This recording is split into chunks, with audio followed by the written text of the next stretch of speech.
Hello everyone, आप सभी लोगों का एक बार फिर से आपके अपने YouTube channel massive skill mechanical में स्वागत है। आज के इस वीडियो में मैं आप सभी लोगों को एनएमडीसी के सिलेबस को ध्यान में रखते हुए मैं आपके लिए एनएमडीसी का मॉडल पेपर लेके आया हूं, जिसमें कि मैं आपसे टॉप 20 इम्पॉर्टेंट प्रोडक्शन टेक्नोलॉजी के और प्रोडक्शन टेक्नोलॉजी के साथ में प्रोडक्शन मैनेजमेंट, जिसको कि हम इंजीनियरिंग मैनेजमेंट बोलते हैं या इंडस्ट्रियल इंजीनियरिंग बोलते हैं, वो सेम सब्जेक्ट है, उसके ऑब्जेक्टिव क्वेश्चन और उसके आंसर लेके आया हूँ।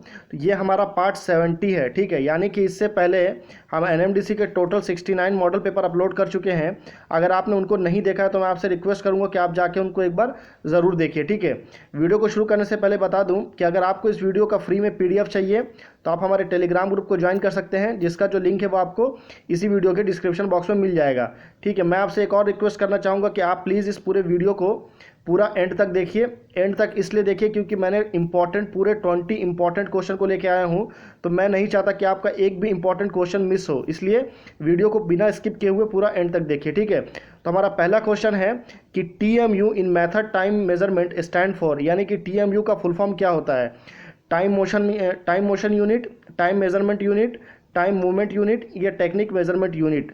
तो बेसिकली जो टीएमयू का फुल फॉर्म होता है वो होता है आपका टाइम मेजरमेंट यूनिट। तो option number B is a correct answer. अगले क्वेश्चन में चलता हूं। क्वेश्चन नंबर 2 है कि मटेरियल हैंडलिंग इन ऑटोमोबाइल इंडस्ट्री, यानी कि ऑटोमोबाइल की जो इंडस्ट्री होती है या जहां पे ट्रैक्टर या फिर आपका कार या बाइक्स वगैरह जो बनाए जाते हैं उसको ही ऑटोमोबाइल बोलते हैं। तो ऑटोमोबाइल की जो इंडस्ट्री है वहां पे जो मटेरियल हैंडलिंग होता है वो किससे होता है, यानी कि मटेरियल को एक स्थान से दूसरे स्थान पर कैसे लेके जाते हैं। ओवरहेड क्रेन से, ट्रॉली से, बेल्ट कन्वेयर से, ये ऑल ऑफ दिस थे। तो आप देख रहे हैं यहाँ पे जो इक्विपमेंट है वो कौन सा इक्विपमेंट लगा है, तो वो लगा है आपका ओवरहेड क्रेन, मतलब option number B is a correct answer, ठीक है। अगले क्वेश्चन में चलते हैं। क्वेश्चन नंबर 3 है कि पिछले क्वेश्चन में हमने टीएमयू का फुल फॉर्म देखा था, टाइम मेजरमेंट यूनिट। अभी आपको बताना है कि 1 टीएमयू बेसिकली क्या बोल रहा है कि 1 टाइम मेजरमेंट यूनिट, मतलब कि 1 TMU in method time measurement system equal 1 TMU equal to कितना होता है, 0.0001 मिनट, 0.0006 मिनट, 0.006 मिनट, 0.001 मिनट। तो basically 1 TMU is equal to होता है आपका 0.006 मिनट, ठीक है। तो option number B is a correct answer. अगले क्वेश्चन में चलते हैं। क्वेश्चन नंबर 4 है कि percentage ideal time for a man और machine is found by work sampling, time study, method study और वर्क स्टडी। तो जो आपका परसेंटेज आइडियल टाइम है, यानी कि कितना परसेंट टाइम कोई आदमी या मैन या मशीन जो है वो आइडियल है, वो किससे पता चलता है, तो वो पता चलता है हमको वर्क सैम्पलिंग से। तो option number A is a correct answer.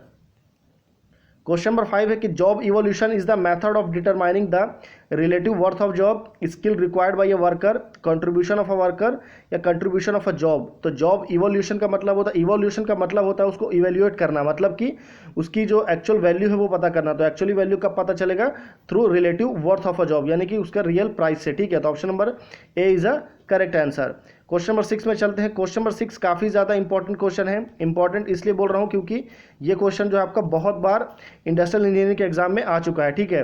SSC के एग्जाम में भी ये क्वेश्चन रिपोर्ट हुआ है कि गैंट चार्ट जो है प्रोवाइड इन्फॉर्मेशन अबाउट, यानी कि जो गैंट चार्ट होता है वो क्या कौन सा इन्फॉर्मेशन प्रोवाइड करता है, मटेरियल हैंडलिंग का, proper utilization of man power का, या प्रोडक्शन शेड्यूल का, या efficient working of a machine का।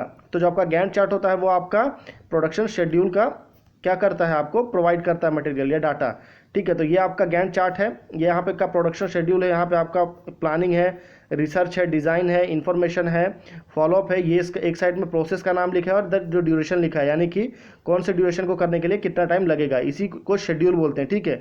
तो ये आपका सी करेक्ट आंसर है। अगले क्वेश्चन में चलते हैं हम। क्वेश्चन नंबर 7 है कि micro motion study involve following number of fundamental hand motion, यानी कि आपका माइक्रो मोशन स्टडी में कितने हैंड मोशन होते हैं, 8, 12, 16 या 20। तो माइक्रो मोशन स्टडी में जो हैंड मोशन होता है वो होता है आपका टोटल 16, ठीक है। तो C is a correct answer. अगले क्वेश्चन में चलते हैं। क्वेश्चन नंबर 8 काफ़ी इंपॉर्टेंट है, ठीक है, कि leap angle of a single point cutting tool is usually 20 to 40 degree, 40 to 60 degree, 60 to 80 degree या नन ऑफ दिस। तो आपका जो लिप एंगल होता है, लिप एंगल जो होता है बेसिकली वो आपका किसके बीच में होता है, तो वो होता है आपका फेस और फ्लैंक के बीच में, ठीक है, फेस और फ्लैंक के, ठीक है। फेस और फ्लैंक के बीच का जो एंगल होता है उसको हम लिप एंगल बोलते हैं। लिप एंगल कहाँ पे है, तो देखिए ये आपका जो दिखा है यहाँ पे, ये आपका लीप एंगल है, ठीक है, यहाँ से लेके यहाँ तक सबसे ज़्यादा जो एंगल जो रहता है वो आपका लीप एंगल ही रहता है, ठीक है, सबसे ज़्यादा, तो 60 to 80 डिग्री। तो option number C is a correct answer.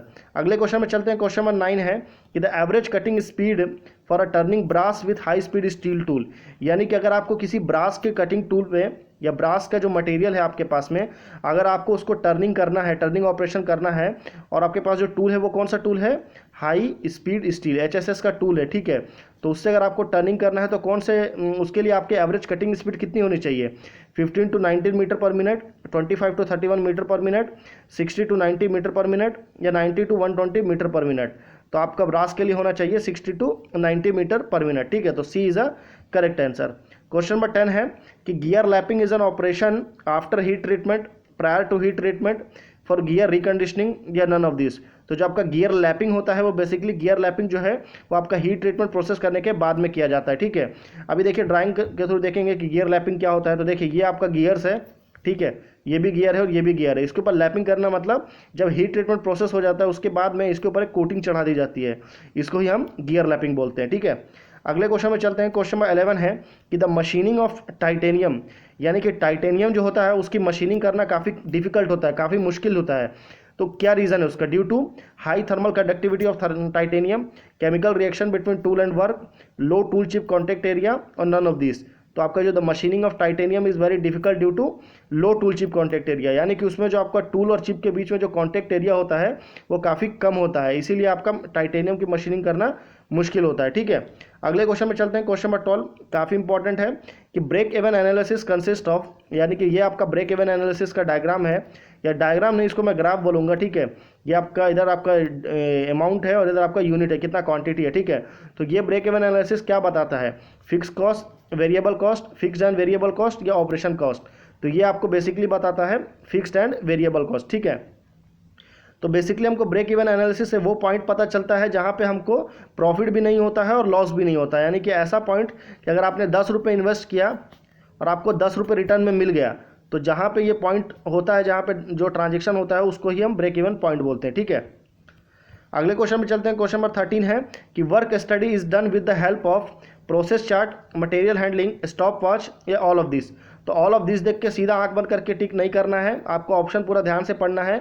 तो वर्क स्टडी जो है वो बेसिकली किससे करते हैं, तो वो करते हैं हम स्टॉप वॉच से, ठीक है। तो C is a correct answer. Question number 14 है कि which of the following organisation is preferred in automobile industry, यानी कि ऑटोमोबाइल की इंडस्ट्री में कौन सा ऑर्गेनाइजेशन को प्रेफर किया जाता है, functional organisation, line organisation, staff organisation, या लाइन एंड स्टाफ ऑर्गेनाइजेशन।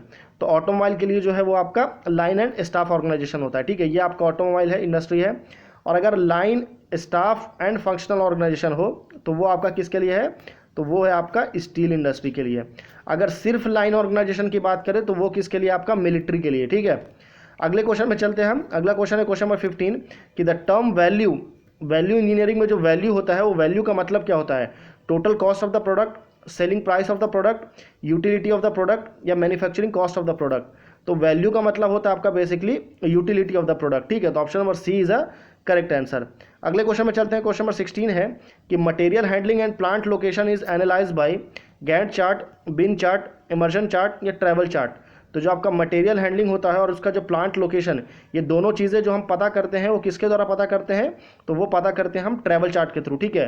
तो with the help of travel chart, ये आपका ट्रैवल चार्ट है, इसी चार्ट के थ्रू हमको ये पता चलता है कि मटेरियल हैंडलिंग कैसे करना है, मतलब सबसे पहले मटेरियल को कहाँ लेके जाना है, उसके बाद में कहाँ पर लेके आना है, फिर कहाँ लेके जाना है, और प्लांट का लोकेशन भी आइडेंटिफाई करते हैं, ठीक है। अगले क्वेश्चन में चलते हैं। क्वेश्चन नंबर 17 काफ़ी इजी क्वेश्चन है कि acceptance sampling is widely used in, यानी कि जो आपका एक्सेप्टेंस सैम्पलिंग होता है वो ज़्यादातर कहाँ पे यूज़ होता है, बैच प्रोडक्शन में, जॉब प्रोडक्शन में, मास प्रोडक्शन में, या ऑल ऑफ दिस में।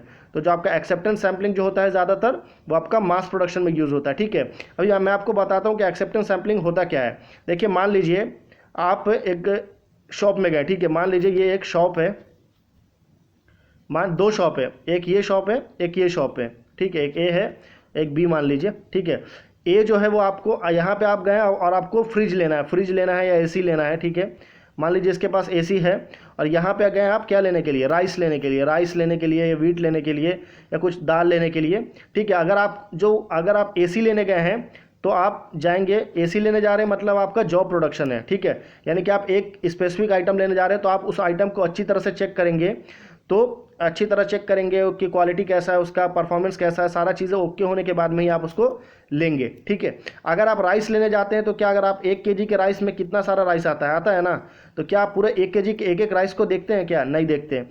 तो वो जो 1 केजी के राइस में जो ऊपर का जो राइस रहता है आप निकाल करके उसको देख लेते हैं, आप उसके बाद में आप जज कर लेते हैं कि अगर ऊपर का राइस सही है तो नीचे का भी राइस सही होगा। तो बेसिकली इसी प्रोसेस को ही हम एक्सेप्टेंस सैम्पलिंग बोलते हैं, यानी कि हम पूरे लॉट में से थोड़ा सा सैंपल निकालते हैं और उसके बाद हम उस सैंपल के अकॉर्डिंग हम ये डिसाइड करते हैं कि ये पूरा का पूरा लॉट जो है वो सही है या नहीं है, ठीक है। तो जो आपका एक्सेप्टेंस सैम्पलिंग किसके लिए है? मास प्रोडक्शन के लिए, ठीक है। अगले क्वेश्चन में चलते हैं। क्वेश्चन नंबर 18 है कि in inventory control the economic order quantity, इसको शॉर्ट में क्या बोलते हैं? EOQ, ठीक है, इकोनॉमिक ऑर्डर क्वांटिटी। तो इकोनॉमिक ऑर्डर क्वांटिटी क्या है? ऑप्टिमम लॉट साइज है, हाईएस्ट लेवल ऑफ इन्वेंट्री है, या lot corresponding to break even point है, या capability of a plant to produce है। तो जब आपका EOQ होता है वो बेसिकली आपका ऑप्टिमम लॉट साइज है, ठीक है। क्वेश्चन नंबर 19 में आते हैं कि which of the following organisation is best suited for steel plant. Steel plant के लिए कौन सा ऑर्गेनाइजेशन बेस्ट है? Functional organisation, line organisation, staff organisation, या line staff and functional organisation. तो मैं आपको पहले ही बताया था जब मैं आपको ऑटोमोबाइल इंडस्ट्री के बारे में बता रहा था, उस समय ऑटोमोबाइल जो है आपका लाइन एंड स्टाफ है और स्टील जो है आपका line staff and functional organisation है, ठीक है। ये आपका स्टील इंडस्ट्री है, यहाँ पे स्टील बनाया जाता है, ठीक है। लास्ट क्वेश्चन है, क्वेश्चन नंबर 20 है कि फादर ऑफ इंडस्ट्रियल इंजीनियरिंग कौन है। ये काफ़ी ज़्यादा इंपॉर्टेंट क्वेश्चन है, ये क्वेश्चन एग्जाम में बहुत बार आ चुका है और बहुत से बुक में इसका क्वेश्चन जो है अलग अलग दिया है, पर मैं जो बताऊंगा आपको उसको फाइनल मानना है, ठीक है। तो फादर ऑफ इंडस्ट्रियल इंजीनियरिंग किसको बोला जाता है? गिलबर्थ को, गैंट को, टेलर को, या न्यूटन को? तो वो बोला जाता है आपको गैंट को, जो कि गैंट चार्ट जो है ना इसी से बनाया है, जिसने प्रोडक्शन शेड्यूलिंग के ऊपर में जो चार्ट है गैंट चार्ट उसने ही दिया है और उसी को फादर ऑफ इंडस्ट्रियल इंजीनियरिंग बोला जाता है, ठीक है। लास्ट क्वेश्चन है क्यू फॉर यू, यानी कि क्वेश्चन फॉर यू। इस क्वेश्चन का राइट आंसर आपको मुझे नीचे कमेंट करके बताना है, ठीक है। कमेंट करके बताएंगे ना? चलिए ठीक है, कमेंट करके बताइए अगर आप यहाँ तक देख रहे हैं वीडियो को। तो CPM क्या है, कौन सा टाइम एस्टीमेट है? 1 time estimate, 2 time estimate, 3 time estimate, या 4 टाइम एस्टीमेट? 4 ऑप्शन है, राइट आंसर नीचे कमेंट करके बताइए। अगर आपको वीडियो पसंद आया तो प्लीज़ इसे लाइक करिए, शेयर करिए और हमारे चैनल को ज़रूर सब्सक्राइब